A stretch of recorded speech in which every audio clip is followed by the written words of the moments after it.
Hello বন্ধুরা, good morning সবাইকে।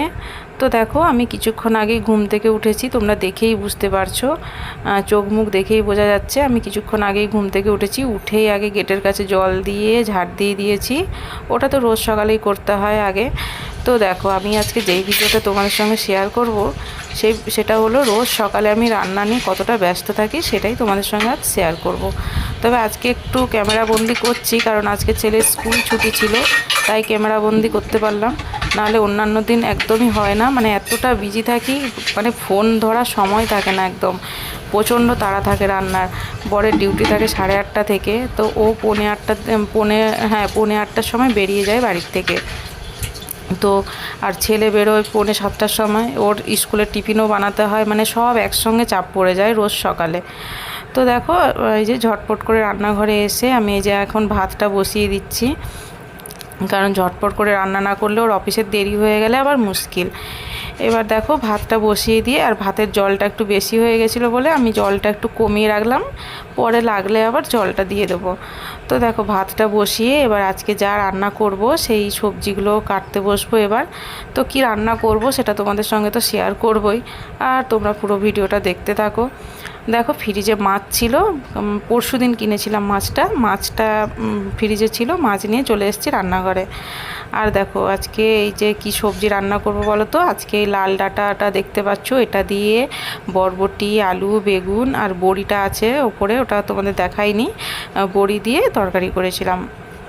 যত আমার বর এই শাক সবজি খেতে খুব একটা পছন্দ করে না, কিন্তু রোজ রোজ কী রান্না করব আমি না বুঝে পাই না।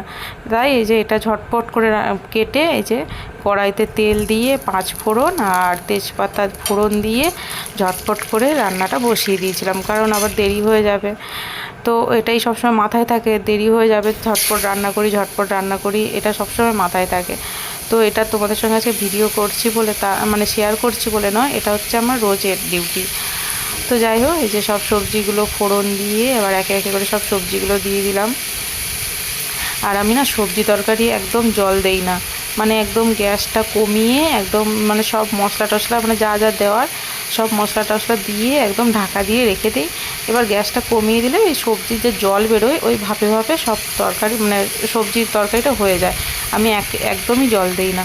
তো দেখো, একটা কড়াইতে সবজি বসিয়ে আর একটা কড়াই এই সাইডে বসিয়ে এই যে পটল কেটেছি, পটলটা ভেজে নিচ্ছি, কারণ একদিকে করতে গেলে দেরি হয়ে যাবে, তাই এই যে একদিকে পটলটা ভেজে নিচ্ছি। আর এই সব রান্নাগুলো করার আগে না আমি ভাতটা ফুটিয়ে সাইড করে রেখে দিয়েছি।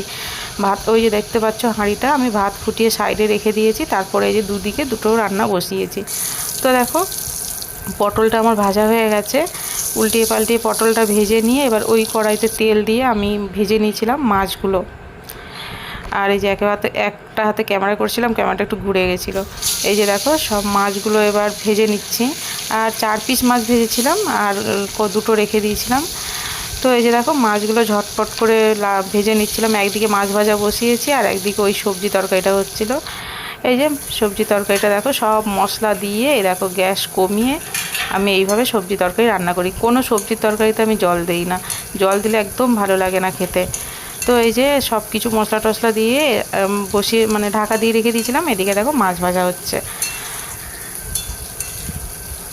তো দেখো, সবজি তরকারি হতে হতে মাছটাও ভাজা হয়ে গেছে, এবার মাছটাকে তুলে নেব। তো দেখো, মাছটা তুলে নিয়েছি, আর মাছটা তুলে নেওয়ার পর আবার ওই কড়াইতে তেল দিয়ে গোটা জিরে ফোড়ন দিয়ে পেঁয়াজ ফোড়ন দিয়ে তার উপরে দিয়ে দিয়েছিলাম কেটে রাখা আলুগুলো। তো আলু আর পেঁয়াজ জিরে এগুলো সব ভালো করে ভাজা ভাজা হচ্ছিল। আর এই যে টমেটোটা চলে গেছে, ওই টমেটোটা আমি তুলে নিয়েছিলাম, টমেটোটা ভুলে চলে গেছে। এই দেখো, টমেটোটা আমি এখন তুলে নিচ্ছি, পরে দেবো টমেটো। তো যাই হোক, এইগুলো এখন ভালো করে লাল করে একদম ভাজা হবে, তারপর আমি বাকি মশলাগুলো দেব। তো দেখো, লাল করে আমার ভাজা হয়ে গেছে। তারপরে এই যে আদা বাটা আর যা যা মশলা টশলা লাগে, হলুদ গুঁড়ো, জিরে গুঁড়ো, ধনে গুঁড়ো, এইসব আর কি, তো এগুলো দিয়ে ঝটপট করে আমি মশলাটা কষিয়ে নিয়ে ঝটপট করে জল দিয়ে দিয়েছিলাম। আর এই জল দেওয়ার পর দেখো, তোমাদের বলেছিলাম না আমি ভাতটা ফুটিয়ে রাখি, এই দেখো এদিকে জল দেওয়ার পর ওদিকে তো সবজি তরকারিটা হয়ে গেছে, সবজি তরকারিটা হয়ে যাওয়ার পর এই দেখো এখানে বাকি ভাতটা ফুটিয়ে আমি ফ্যান ঝরিয়ে নেব। তো ভাতের ফ্যান ঝরাতে দিয়ে এই দেখো এখানে আমি করে নিচ্ছি, বর খেয়ে যাবে তাই এই যে পরোটাটা বানিয়ে নিচ্ছি। 3টে খেয়ে যায়, দেখো একটা তাওয়ায় দিয়েছি আর 2টো আছে, এই দেখো ঝটপট করে 3টে পরোটা আমি ভেজে নিচ্ছি। আর আমাদের পরোটা আমরা যখন খাবো তখন বানাবো, আগের থেকে বানিয়ে রাখলে ছেলে খেতে চায় না। তো পরোটা হয়ে গেছে, এই যে দেখো চা বসিয়ে দিয়েছি। আর হচ্ছে ও বর হচ্ছে তরকারি দিয়ে মানে রুটি বলো পরোটা বলো খেতে একদম পছন্দ করে না, চা দিয়েই খায়। তো এই যে চা পরোটা রেডি হয়ে গেছে ওর, তো চলো এখন ওকে দিয়ে আসি, ওর আবার দেরি হয়ে যাবে। তো এই যে চা পরোটাটা দিয়ে আসার পর দেখো মাছের ঝোলটা যে ফুটছিল, মাছের ঝোলটার মধ্যে আমি এই যে ভেজে রাখা মাছগুলো দিয়ে দিলাম। তো দেখো টকবক করে ফুটে যাওয়ার পর ঝোলটা আমি এবার বাটিতে ঢেলে নেব। তারপর আমার রান্না শেষ। তারপর আমি এবার হচ্ছে বরের টিফিনটা গুছিয়ে দিলাম, মানে টিফিনে ভাত তরকারি যা যা আর কি সব ভরে দিলাম। এই যে দেখো মাছের ঝোল আমার কমপ্লিট। তো বন্ধুরা ভিডিওটা আর বেশি বড় করিনি, তো তোমাদের ভিডিওটা কেমন লাগলো জানাবে, আর ভালো লাগলে চ্যানেলটা সাবস্ক্রাইব করে পাশে থাকবে। তো দেখো আজকে কি কি রান্না করেছে, এই দেখো সব সবজি দিয়ে ডাঁটা দিয়ে একটা তরকারি, এই দেখো পটল ভাজা, আর এই যে মাছের ঝোল, আর ওই যে সাইডে ভাত আছে। তো চলো বাই, সবাই ভালো থাকবে, আবার পরে দেখা হবে।